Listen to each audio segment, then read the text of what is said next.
नमस्कार Lakshmi food and लाइफे सकलके स्वागत। आज के बानाबो एकटी भिन्न धरनेर पटल भाजा। पटल भाजा तो अनेक खेयेछेन, तबे एइभावे पटल भाजा आशा करछि आगे कखनो खाननि। ताहले चलुन रेसिपिटी देखे निই, सम्पूर्ण देखार अनुरोध रइल। आमि प्रथमेই निये निয়েছি एखाने 7-8 टुकरो पटल। पटलगुलोके भालोभाবে एरकम खोसा छाड़िয়ে নিয়েছি আর দুটো মুখ কেটে নিয়েছি, দু সাইড কেটে নিয়েছি। এবারে এই পটলগুলোকে মাঝ বরাবর আমি এইভাবে কেটে নেব। এবারে মাঝখানের যে বীজ শ্বাসটা থাকে সেটা বার করে ফেলবো একটি চামচের সাহায্যে।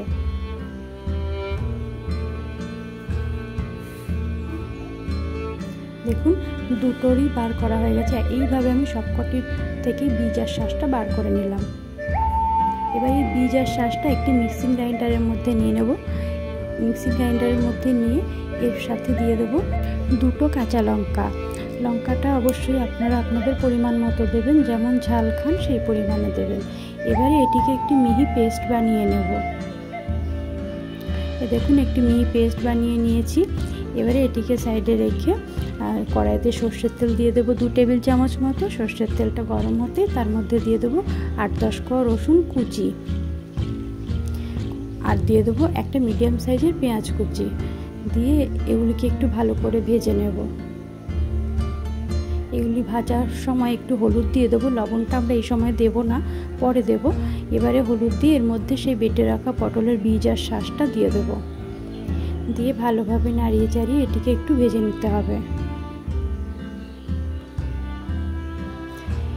দেখুন এটা এরকম ভাজা যখন হয়ে যাবে সেই সময় আমরা নামিয়ে নেব।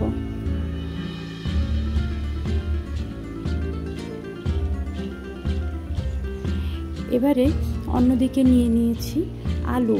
দুটো মিডিয়াম সাইজের আলু সেদ্ধ করে নিয়েছি। সেই সেদ্ধ করা আলুগুলোকে হাতের সাহায্যে খুব ভালোভাবে ম্যাশ করে নিতে হবে।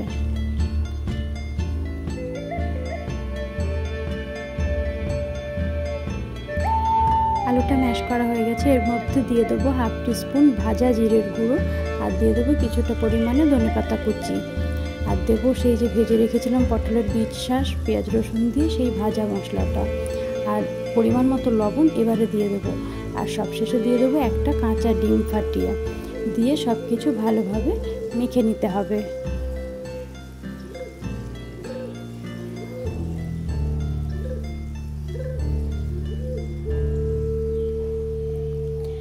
মেখে নেওয়া হয়ে গেছে।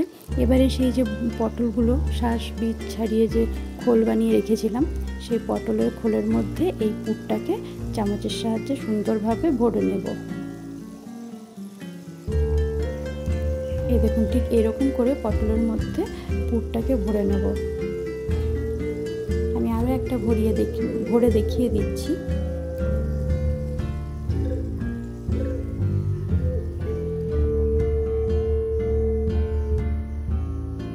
দেখুন এরকমভাবে প্লেন করে সমান করে ভরে নিতে হবে পুরটা। এভাবে আমি সবকটি পটলের মধ্যেই পুর ভরে নিয়েছি। এবারে এগুলোকে ফ্রাই করতে হবে। তার জন্য আমি এখানে ফ্রাই প্যানে তেল দিয়ে দিয়েছি 2 টেবিল চামচ মতো। আমি এখানে সর্ষের তেলই দিয়েছি, আপনারা কিন্তু চাইলে সাদা তেলও দিতে পারেন। এবারে এই পটলগুলো এরকম প্রথমে কিন্তু উল্টো পাশটা দেওয়া যাবে না, যে পাশে পুর ভরেছি সেই পাশটাই এভাবে দিতে হবে।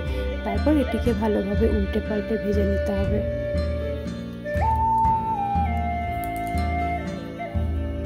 দেখুন এই সাইডটাও ভাজা হয়ে গেছে, দুটো দিকই ভাজা হয়ে গেছে। এবারে এগুলিকে নামিয়ে নেব। তৈরি হয়ে গেছে আমার ভিন্ন স্বাদের পটল ভাজা। খেতে কিন্তু দুর্দান্ত লাগে। ভেতরে ডিম আলুর পুর আর বাইরে থেকে পটলটা। একবার অবশ্যই বাড়িতে ট্রাই করে দেখবেন, বুঝতে পারবেন সত্যিই অসাধারণ লাগে। দেখুন একটা আমি ভেঙেও দেখিয়ে দিচ্ছি কতটা মোটা পুর দেখুন উপরে। তো কেমন লাগলো রেসিপিটি অবশ্যই জানাবেন। ভালো লাগলে প্লিজ একটি লাইক করে যাবেন। আর এরকম আরও রেসিপির ভিডিও পেতে প্লিজ আমার চ্যানেলটিকে সাবস্ক্রাইব করে আমার পাশে থাকবেন। ধন্যবাদ।